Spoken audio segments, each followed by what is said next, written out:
Mentalment va ser més fort que el Manresa en el global dels 40 minuts i això li va permetre al Fiat Joventut sumar la segona victòria consecutiva. Els de Jaume Pons Arnau van començar manant en el marcador. Va ser gràcies sobretot a l'actuació de Justin Dolman, que va saber aprofitar l'absència de Williams a la banqueta amb dues personals. Però el bon paper d'Ignorel i un triple d'Àlex Barrera van permetre als vertinegres arribar al final del primer quart amb empat a 22.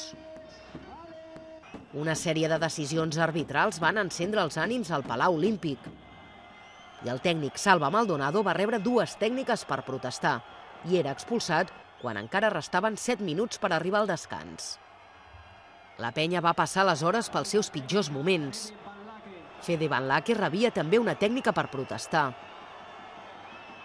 I el Manresa es va dedicar a sumar des de la línia de personal. A la mitja part, els del Bages havien llançat 26 tirs lliures, el Fiat Joventut 5. La penya tenia molts problemes per aturar Dolman, que seguia anotant per portar el Manresa a guanyar de 4 a la mitja part. Però després del pas pels vestidors, el Fiat Joventut va sortir a mossegar. La penya es va mostrar molt més agressiva en defensa i efectiva en atac. Latavius Williams anotava 10 punts en el tercer quart. I els badalonins aprofitaven la velocitat. Els exteriors s'afinaven en el tir i tot plegat va conduir el Joventut a capgirar el marcador i agafar 13 punts de renda.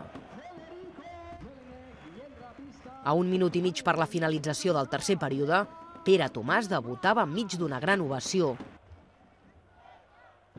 Només sortia a pista, el capità notava 2 punts. I la penya entrava al darrer quart 9 amunt. El Manresa va mirar de retallar un cop més a través de Dolman, però el pivot es trobava massa sol. Tot i així, els del Bages es posaven a 4 a manca de 4 minuts. Però aleshores, un triple d'Obassoan trencava definitivament el partit.